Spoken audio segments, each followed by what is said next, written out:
I'm in Pisa now. Walang masyadong tao. Saan kaya ang tao? Ito yung station na malapit sa akin. Punta ako dyan bukas. Punta ako ng Florence.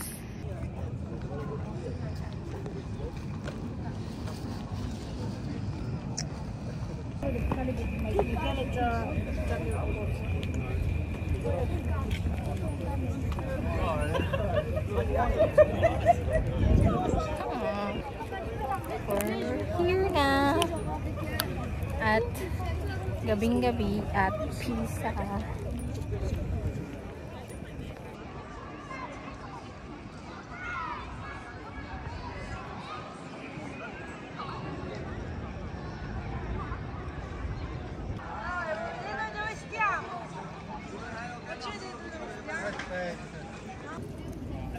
Okay.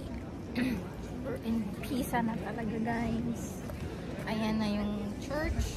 Papasok tayo dyan next day. Ayan ang tower. Yun ang baptistery. Saan ba yung cemetery? Somewhere there. Ito, gabing-gabi in Pisa. At yun. May nakalala naman ako na nagpicture kaming dalawa each other. At sana nag-enjoy siya. So,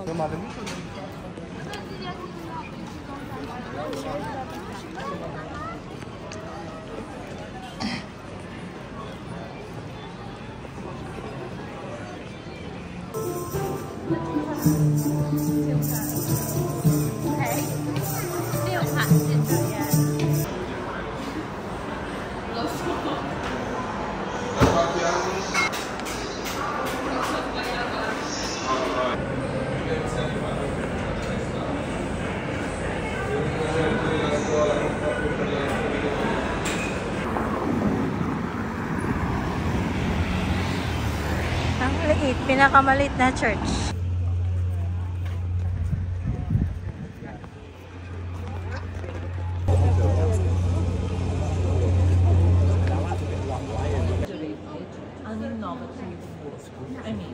All the sculptures here on the lower part, as you can imagine, are full of symbolism.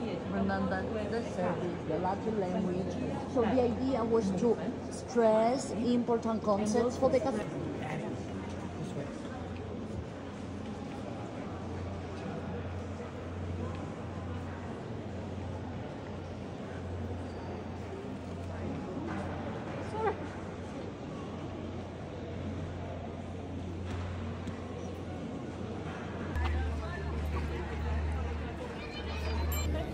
So, mainit in Pisa.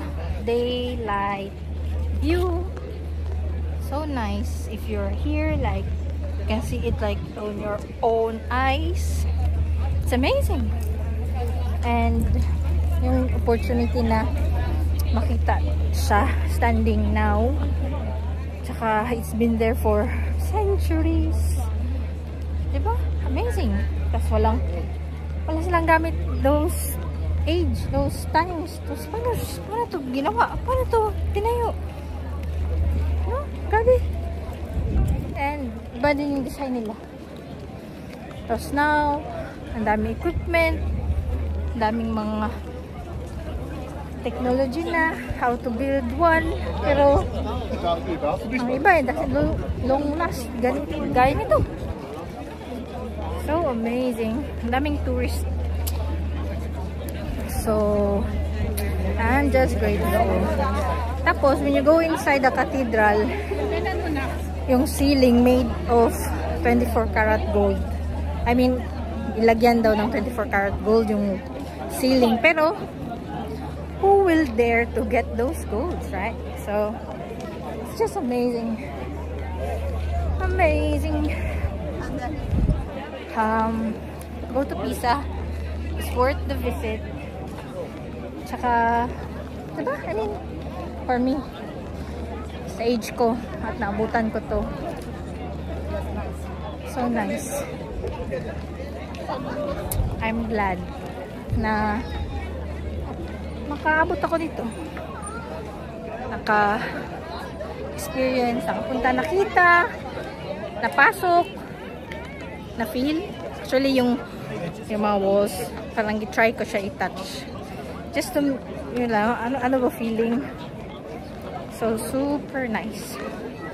Super nice. Daming tourists doing their iconic pose. Nice. Thank you, Lord. Yun lang. Thank you, guys. Thank you for watching. Bye! There's people there. At